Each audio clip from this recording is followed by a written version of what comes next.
गुरनीत जी महाराज साहब के चरणों में रहकर जो कुछ भी सीख पाई हूं, उसी में से दो चार चिंतन के बोल आप सबके सामने रखने का प्रयास करूंगी। जीवन के लिए, जीवन के परिवर्तन के लिए, अपनी खुशी के लिए, दुख दूर करने के लिए ज्ञानियों ने कहा कि अपने चेहरे को कितना भी चमका लीजिए, अपने चेहरे को कितना भी चमका लीजिए, अगले दिन फिर वैसा हो जाएगा।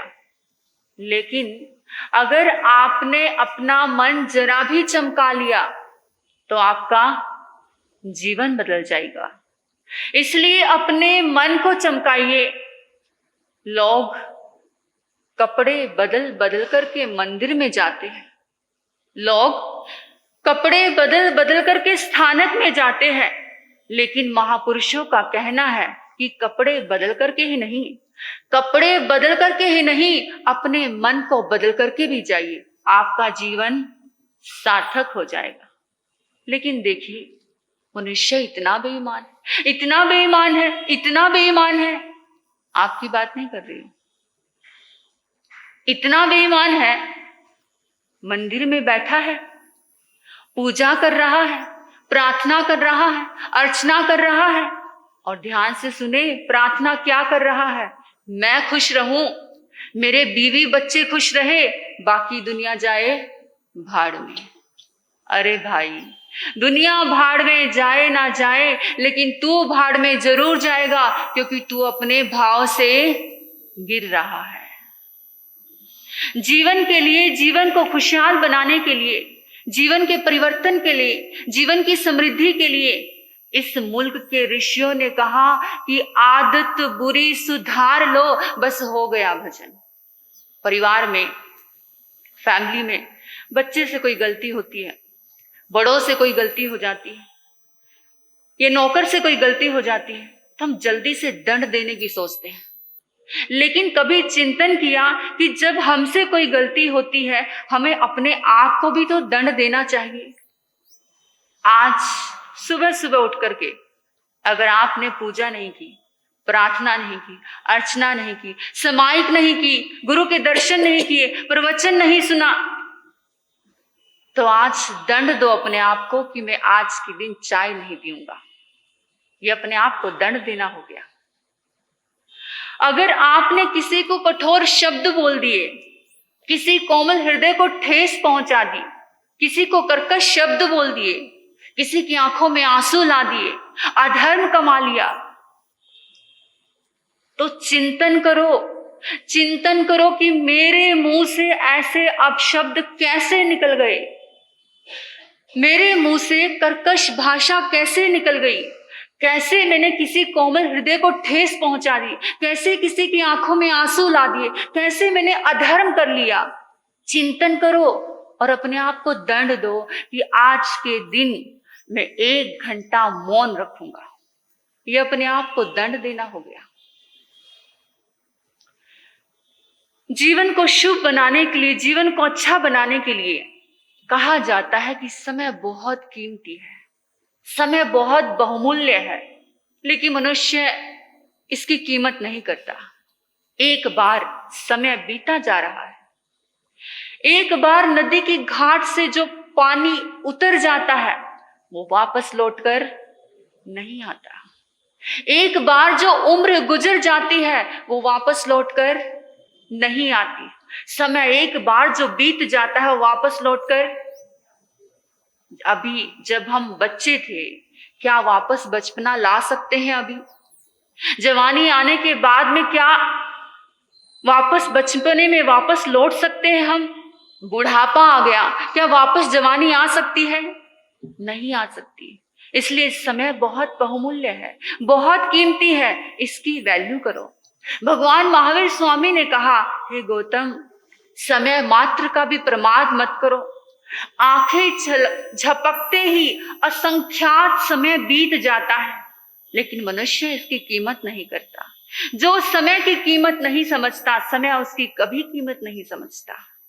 कहा जाता है कि अपना बच्चा, अपना, गौर से सुनना, अपना बच्चा रोए तो दिल में दर्द होता है। अपना बच्चा रोए तो दिल में दर्द होता है, और दूसरे का बच्चा रोए तो सिर में दर्द होता है। ये है राग द्वेष की वृत्ति। अपना बच्चा रोए तो दिल में दर्द होता है, ये है राग। दूसरे का बच्चा रोए तो सिर में दर्द होता है, ये है द्वेष। इसे ही भगवान महावीर स्वामी ने राग द्वेष की वृत्ति कहा। इस राग द्वेष की वृत्ति को ही संसार कहा है। समय बहुत बहुमूल्य है, लेकिन मनुष्य इसको ऐसे वेस्ट कर रहा है, कीमत नहीं करता।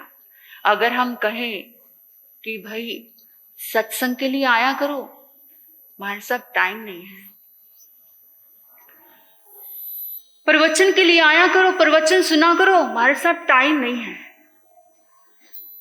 चिंतन करो, धर्म का चिंतन करो, समाय किया करो, हमारे साथ टाइम नहीं है। भक्ति के लिए कहो, हमारे साथ टाइम नहीं है। लेकिन बेवकूफियों के लिए टाइम है। पान के ठेले पर खड़े होकर के घंटों बर्बाद कर देगा, टाइम है। निंदा चुगली करने के लिए टाइम है। टीवी के सामने बैठ करके घंटों बर्बाद कर देगा, टाइम है। एक ही न्यूज़पेपर को 4 बार 5 बार पढ़ लेंगे, टाइम है। लेकिन सत्संग के लिए टाइम नहीं है हमारे साथ, प्रवचन के लिए टाइम नहीं है हमारे साथ, आत्मचिंतन के लिए टाइम नहीं है हमारे साथ। इसके लिए मैं आपको छोटी सी बात बताना चाहती हूँ कि कैसे हम समय को बर्बाद कर रहे हैं और हमें समय का सदुपयोग करना चाहिए। एक बार की बात, 2 व्यक्ति एरोप्लेन में जा रहे थे। एक व्यक्ति ने दूसरे व्यक्ति से पूछा कि भाई साहब आप कहाँ से हैं? उसने कहा मैं इंडिया से हूँ। तो उसने भी पूछ लिया भाई आप कहाँ से हो? उसने कहा मैं भी इंडिया से हूँ। बड़े खुश हुए, एकदम पास आ गए, बातचीत शुरू हो गई, क्योंकि दोनों का देश क्या है? एक है। थोड़ी देर के बाद वो व्यक्ति पूछता कि भाई इंडिया तो बहुत बड़ा है, तुम इंडिया में कहाँ रहते हो? उसने कहा मैं हरियाणा में रहता हूँ। उसने कहा अच्छा तुम कहाँ रहते हो? उसने कहा मैं भी हरियाणा में रहता हूँ। बड़े खुश हुए, एकदम पास आ गए, बातचीत शुरू हो गई, क्योंकि दोनों का देश भी एक है और प्रदेश भी एक है। थोड़ी देर के बाद में व्यक्ति पूछता है कि भाई हरियाणा तो बहुत बड़ा है, तुम हरियाणा में कहाँ रहते हो? उसने कहा मैं चंडीगढ़ में रहता हूँ। उसने कहा तुम? उसने कहा मैं भी चंडीगढ़ में रहता हूँ। अब दोनों बड़े खुश हो जाते हैं, क्योंकि देश भी एक है और देश भी एक है और शहर भी एक है। अब वो बोलता है कि भाई चलो ठीक है, शहर तो बहुत बड़ा है चंडीगढ़, तो अच्छा ये बताओ कि तुम कौन से सेक्टर में रहते हो? उसने कहा मैं 27 सेक्टर में रहता हूँ। उसने कहा तुम? उसने कहा मैं भी 27 सेक्टर में रहता हूँ। और बड़े खुश हुए, क्योंकि देश भी एक है, प्रदेश भी एक है, शहर भी एक है और सेक्टर भी एक है। दोनों बड़े पास आ गए, बातचीत शुरू हो गई। थोड़ी देर के बाद फिर उसने कहा कि भाई वो तो बात अच्छी है, अच्छा ये बताओ कि बी नंबर है कि भाई ए नंबर है? उसने कहा मेरा बी नंबर है। उसने कहा तुम्हारा? उसने कहा मेरा भी बी नंबर है। अब बड़े खुश हो जाते हैं, बहुत खुश हो जाते और पास आ जाते, बातचीत शुरू हो जाती है, क्योंकि देश भी एक, प्रदेश भी एक, शहर भी एक, बी नंबर भी एक और सेक्टर भी एक। उसने कहा बोली भाई अच्छी बात है, अच्छा एक बात बताओ कि मकान नंबर कौन सा है तुम्हारा? उसने कहा मेरा मकान नंबर 105 है। उसने कहा तुम्हारा? उसने कहा मेरा भी 105 है। अब और खुश हो जाते हैं, क्योंकि देश भी एक है, प्रदेश भी एक है, शहर भी एक है, सेक्टर भी एक है, बी नंबर भी एक है और मकान नंबर भी एक ही है। अब जो 2 लोग वो बात कर रहे थे, उसमें से एक व्यक्ति इतनी देर से नोट कर रहा था कि लोग पागल है, इन सब का एक ही है, लेकिन ये ऐसे बात करे जैसे एक दूसरे को जानते ही नहीं। अब उससे रहा नहीं गया, वो बीच में उठ करके बोलता है कि तुम्हारा दिमाग खराब है, तुम पागल तो नहीं हो गए हो? तुम्हारा देश भी एक है, प्रदेश भी एक है, शहर भी एक है, मकान नंबर भी एक है, बी नंबर भी एक है, सेक्टर भी एक है, लेकिन तुम ऐसे बात कर रहे हो जैसे एक दूसरे को जानते ही नहीं हो। अब एक तो थोड़ा नौजवान व्यक्ति था, एक थोड़ा बूढ़ा व्यक्ति था। उसमें से नौजवान व्यक्ति खड़ा होकर के बोलता है कि तुझे बीच में बोलने की जरूरत नहीं है। क्या बोलता है? कि तुझे बीच में बोलने की जरूरत नहीं है, हम बाप बेटे हैं, टाइम पास कर रहे हैं।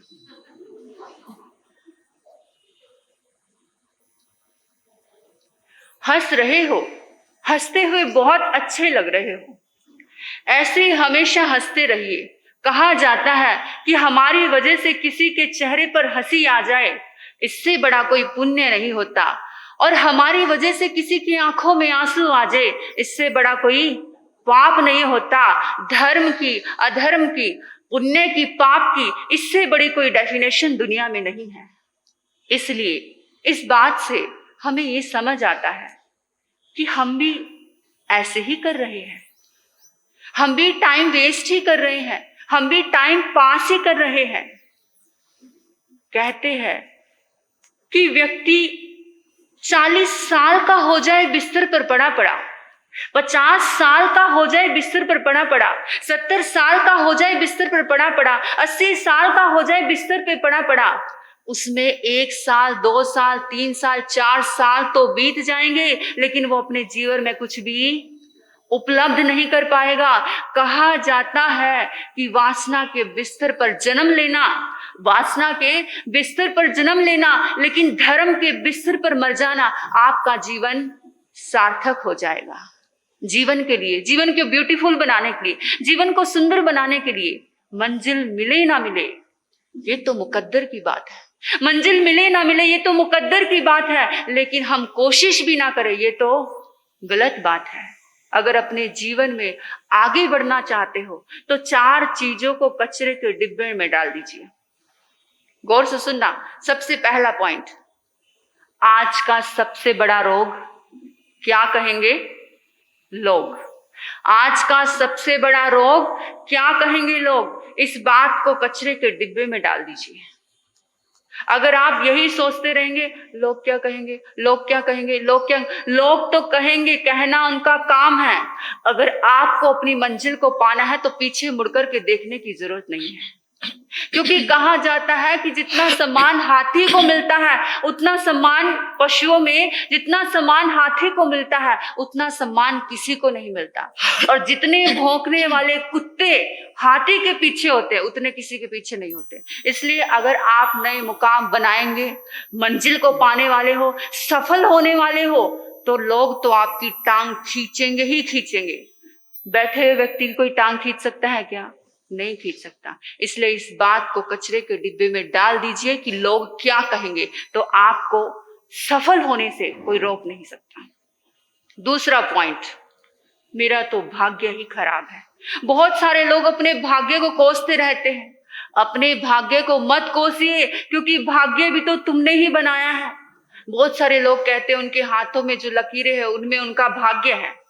कहा जाता है कि हाथों की लकीरों पर कभी विश्वास नहीं करना चाहिए, हाथों की लकीरों में कभी विश्वास नहीं करना चाहिए, क्योंकि जिनके हाथ नहीं होते किस्मत तो उनकी भी हुआ करती है। बहुत सारे लोग भाग्य भरोसे बैठे रहते, राम भरोसे बैठे रहते हैं। कहते हैं कि राम भरोसे मत बैठिए, क्या पता राम आपके भरोसे बैठा हो कि अयोध्या में आप उनका मंदिर बनवाओगे। तो इस बात को भी कचरे के डिब्बे में डाल दीजिए कि मेरा भाग्य ही खराब है। पॉजिटिव सोचिए कि मेरा भाग्य बहुत अच्छा है।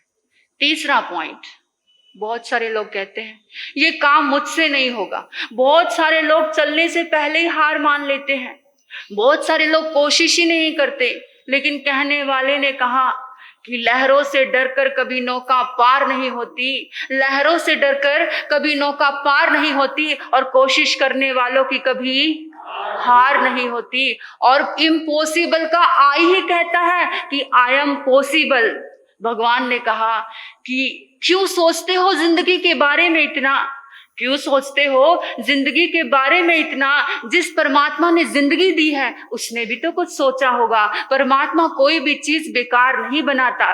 बंद घड़ी भी एक बार में, पूरे दिन में एक बार सही समय बताती है। तो इस बात को भी कचरे के डिब्बे में डाल दीजिए कि ये मुझसे नहीं होगा। चौथा पॉइंट याद रखना है, बहुत सारे लोग कहते मेरा मूड नहीं है। अरे जब पागल कुत्ता काटने आए तब कहना कि मेरा मूड नहीं है। तब तो इंसान फट से मूड बना लेता है और भागने लगता है। लेकिन चिंतन के लिए मूड नहीं है, आत्म चिंतन के लिए मूड नहीं है, धर्म के लिए मूड नहीं है, सत्संग के लिए मूड नहीं है, प्रवचन के लिए मूड नहीं है। तो ये 4 चीजें अपने जीवन में उतारेंगे तो आपका जीवन सफल हो जाएगा। कहा जाता है कितना सुना है महत्व नहीं रखता, कितना अंतःकरण में उतारा वो महत्व रखता है। अगर आप इसमें से एक पॉइंट भी अपने जीवन में उतार लेते हो तो मेरा सुनाना और आपका सुनना सार्थक हो जाएगा। हम डॉक्टर के पास जाते हैं, बीमार होते हैं, हम कहते हैं कि दवाई बहुत अच्छी है, बहुत अच्छी है, और अगर आप ना लो तो क्या होगा? तो शरीर ठीक नहीं होगा। ठीक ऐसे हम कहते हैं परमात्मा की वाणी बहुत अच्छी है, बहुत अच्छी है, अगर उसको अपने हृदय में नहीं उतारा तो क्या होगा? हमारा जीवन सफल नहीं हो सकता। तो मैं क्या कहना चाहती हूँ आप समझ ही गए होंगे। आप सब ने मुझे इतने मौन और शांति से सुना, मैं आपकी बहुत आभारी हूँ। अंत में आप सभी के भीतर बैठे प्रभु को प्रणाम करती हूँ। हे प्रभु, मेरा प्रणाम स्वीकार करें, स्वीकार करें।